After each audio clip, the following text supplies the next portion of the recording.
Hi all, എല്ലാവർക്കും നമ്മുടെ പുതിയൊരു വീഡിയോയിലേക്ക് സ്വാഗതം.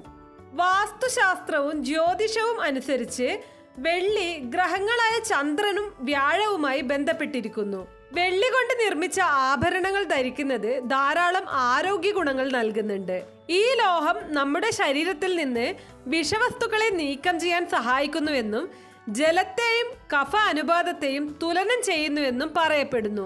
വാസ്തു സംബന്ധിയായ നിരവധി ദോഷങ്ങളെ മറികടക്കാൻ വെള്ളി വസ്തുക്കൾ ഉപയോഗിക്കാൻ വാസ്തു വിദഗ്ധർ നിർദ്ദേശിക്കുന്നുണ്ട്.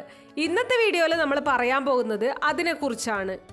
അലങ്കാര വസ്തുക്കളുടെ രൂപത്തിൽ വെള്ളി നമ്മുടെ വീടിന് ഒരു ആഡംബരം മാത്രമല്ല നൽകുന്നത്, അത് നമ്മുടെ ജീവിതത്തിൽ സമൃദ്ധി, ഭാഗ്യം, സമാധാനം, ഐക്യം എന്നിവ ആകർഷിക്കുകയും ചെയ്യുന്നുണ്ട്. എന്നാൽ വീട്ടിൽ വെള്ളി വസ്തുക്കൾ സൂക്ഷിക്കുന്ന സമയത്ത് നമ്മൾ ശ്രദ്ധിക്കേണ്ടതായിട്ടുള്ള ചില കാര്യങ്ങൾ കൂടിയുണ്ട്.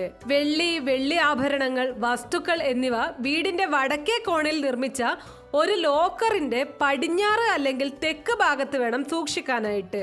വാസ്തുദോഷം നീക്കുന്നതിന് നമ്മുടെ വീടിന്റെ പ്രധാന വാതിലിൽ വെള്ളി കമ്പികൾ തൂക്കിയിടുക. ഇതല്ലെങ്കിൽ നമ്മുടെ വീടിന്റെ ചുമരിൽ വെള്ളി നഖങ്ങൾ സ്ഥാപിക്കുകയും ചെയ്യാം. വെള്ളി ആഭരണങ്ങൾ ധരിക്കുകയോ വെള്ളിപ്പാത്രങ്ങൾ വീട്ടിൽ സൂക്ഷിക്കുകയോ ചെയ്യുന്നത് ശുഭമായി കണക്കാക്കപ്പെടുന്നു.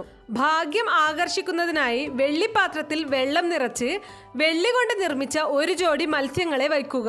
വെള്ളി നാണയങ്ങൾ തലയണക്കടിയിൽ സൂക്ഷിക്കുന്നത് ബുധന്റെയോ ചൊവ്വയുടെയോ ഗ്രഹപ്രഭാവം മൂലമുണ്ടാകുന്ന ദോഷങ്ങൾ നീക്കാൻ ഉപകരിക്കും. അതോടൊപ്പം തന്നെ സമൃദ്ധിയും സാമ്പത്തിക നേട്ടവും ഉറപ്പാക്കുന്നതിന് വെള്ളി നാണയങ്ങൾ നമ്മുടെ പേഴ്സിൽ സൂക്ഷിക്കുന്നതും നല്ലതാണ്.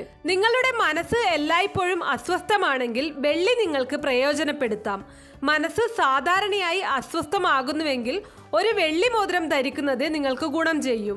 കൈയുടെ ചെറുവിരലിൽ വെള്ളി മോതിരം ധരിക്കുന്നതിലൂടെ ചന്ദ്രൻ ശക്തമാവുകയും മനസ്സ് ശാന്തമാവുകയും ചെയ്യുന്നു. അതുപോലെ തന്നെ നിങ്ങളുടെ ജാതകത്തിൽ നവഗ്രഹ ദോഷമുണ്ടെങ്കിൽ നിങ്ങൾക്ക് വെള്ളി ഉപയോഗിച്ച് ഗ്രഹങ്ങളുടെ നില പുനഃസ്ഥാപിക്കാൻ കഴിയും. ആൽമരത്തിന്റെ വേരുകൾ, കറുകപ്പുല്ല് എന്നിവ ഒരു വെള്ളിപ്പെട്ടിയിൽ വയ്ക്കുകയും വീടിന്റെ പൂജാമുറിയിൽ സൂക്ഷിക്കുകയും ചെയ്യുക. ഇത് പതിവായി ആരാധിക്കുന്നതിലൂടെ നിങ്ങൾക്ക് ഏത് മേഖലയിലും വിജയം ലഭിക്കുമെന്ന് പറയപ്പെടുന്നു. നിങ്ങൾക്ക് ബിസിനസ്സിൽ പ്രശ്നങ്ങൾ നേരിടുന്നുണ്ടെങ്കിൽ വെള്ളി നിങ്ങളുടെ സഹായത്തിനെത്തും. ഇതിനായി ആദ്യം ഒരു വെള്ളി നാണയം എടുക്കുക. ഇതിനുശേഷം 11 ഗോമതി ചക്രങ്ങളും 11 കവടിയും കറുത്ത മഞ്ഞളും മഞ്ഞത്തുണിയിൽ കെട്ടിവെച്ച് വ്യാഴാഴ്ച ദിവസം ആരാധിക്കുക. ഇതിനുശേഷം നിങ്ങളുടെ ആഗ്രഹപ്രകാരം ഓം നമോ ഭഗവതേ വാസുദേവായ നമ എന്ന മന്ത്രം 11, 21, 51 അല്ലെങ്കിൽ 108 തവണ ചൊല്ലുക. ഇതിനുശേഷം തുണിയെടുത്ത് നിങ്ങളുടെ കച്ചവട സ്ഥലത്തോ ഓഫീസിലോ വൃത്തിയുള്ള സ്ഥലത്ത് വയ്ക്കുക. ഇങ്ങനെ ചെയ്യുന്നതിലൂടെ ബിസിനസ്സിൽ വളർച്ചയ്ക്ക് വഴിവെക്കുന്നു. വെള്ളി ഉപയോഗിക്കുന്നതിലൂടെ രാഹുവിന്റെയും കേതുവിന്റെയും ഫലങ്ങൾ കുറയ്ക്കാനും നിങ്ങൾക്ക് കഴിയും. വെള്ളി കൊണ്ട് തീർത്ത ഒരു ആനയുടെ രൂപം നിങ്ങളുടെ വീട്ടിൽ വൃത്തിയുള്ള സ്ഥലത്ത് വയ്ക്കുക.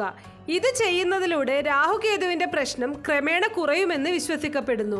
ഒരു നിശ്ചിത അളവ് 200 ഗ്രാം വെള്ളിയായി കണക്കാക്കുന്നുണ്ടെങ്കിലും നിങ്ങളുടെ കഴിവിനനുസരിച്ച് ഒരു വെള്ളിയാനയെ ഉണ്ടാക്കാവുന്നതാണ്. നിങ്ങളുടെ ജീവിതത്തിൽ സന്തോഷവും സമൃദ്ധിയും ലഭിക്കുന്നതിന് വ്യാഴാഴ്ച ദിവസം നിങ്ങൾക്ക് ഒരു പ്രതിവിധി ചെയ്യാവുന്നതാണ്. ഒരു കുങ്കുമലായനി വെള്ളിപ്പാത്രത്തിൽ സൂക്ഷിച്ച് എല്ലാ വ്യാഴാഴ്ചയും നെറ്റിയിൽ തിലകം തൊടുന്നത് സന്തോഷത്തിനും സമൃദ്ധിക്കും സമാധാനത്തിനും വഴിവെക്കും.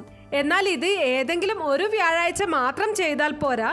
ഒരു വർഷത്തേക്ക് എല്ലാ വ്യാഴാഴ്ചയും നിങ്ങൾ ഇത് പതിവായി ചെയ്താൽ മാത്രമേ ഫലം ലഭിക്കുകയുള്ളൂ. ജീവിതത്തിലെ മറ്റ് പ്രശ്നങ്ങളിൽ നിന്ന് ആശ്വാസം നൽകുന്നതിനൊപ്പം വെള്ളി ആരോഗ്യപരമായ പ്രശ്നങ്ങളും നീക്കുന്നുണ്ട്. ഒരു വ്യക്തിക്ക് ഹോർമോൺ പ്രശ്നങ്ങൾ ഉണ്ടെങ്കിൽ കഴുത്തിൽ ഒരു വെള്ളിമാലയോ കയ്യിൽ ഒരു വെള്ളി വളയോ ധരിക്കാവുന്നതാണ്.